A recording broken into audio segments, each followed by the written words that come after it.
Pinakakayod daw sila para makalikom ng perang maibibigay kay Pastor Apollo Kibuloy.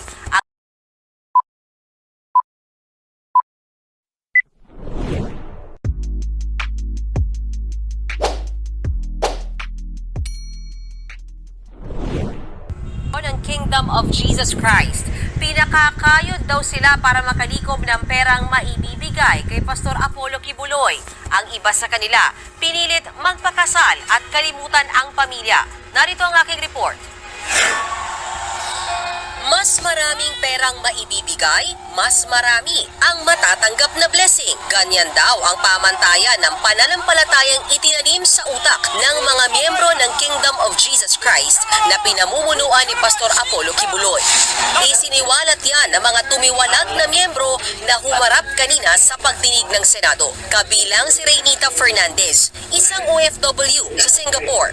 Kayod kalabaw daw siya noong 2016 nang maging miyembro siya ng Kingdom of Jesus Christ o KOJC. Mantakin mong ang sweldo niya lang bilang domestic helper ay 1,000 Singapore dollars o higit 41,000 pesos. Pero ang kota niya sa KOJC times 12 niyan o 12,000 Singapore dollars, katumbas ng kalahating milyong piso sa loob ng 6 na buwan. Pakapala na lang daw talaga ng mukha para lang maabot ang kota at matupad daw ang pangako sa kanila ni Pastor Kibuloy.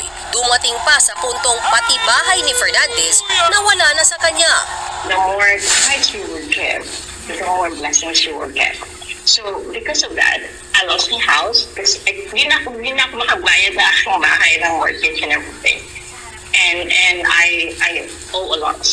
Because has never been stopped of the giving. Pag magiging party po kami ng month of blessings, ang equivalent po ng aming makukuha from the Father is 10 years of blessings. Spiritually, physically, including the 7 generations of our families. Sabi ko niyan, ganyan. Kaya po, ginagawa po namin ang lahat. Dahil sa pagkabulag sa relihiyon, dumating daw sa puntong pinutol nila ang koneksyon sa kanilang pamilya dito sa Pilipinas. Utos din daw yan ng pastor. Sinasabi nila, huwag sasagutin yung mga pamilya na nangingi, na tumatawag, because the real family is the kingdom only. That's the fact.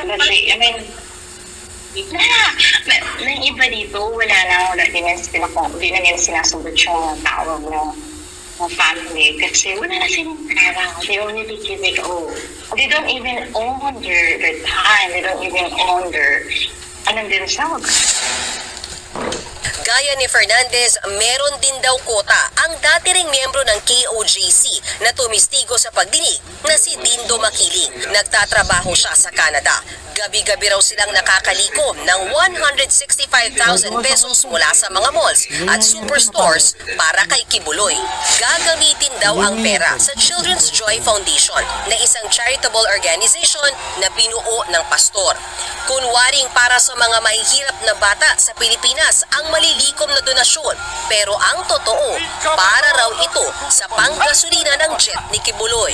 Isinasakay rin daw sa jet ni Kibuloy ang malakihang transaksyon. Dito na kinwestiyon ni Makiling ang layunin ng Kingdom of Jesus Christ.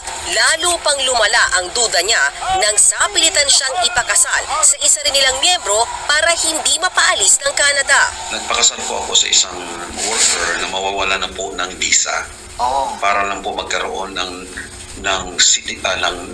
permanent residency dito sa Canada. So mangyari po, dahil po ako talagang naturuan din sumunod po ako. Pakasal.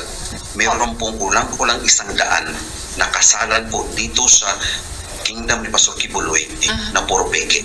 Dito lang po sa Canada. Ang mga kaso ni Fernandez at Makiling ay kabilang sa mga rason kaya nagdesisyon ang Department of Justice na kasuhan na ng qualified trafficking at child abuse si Kibuloy.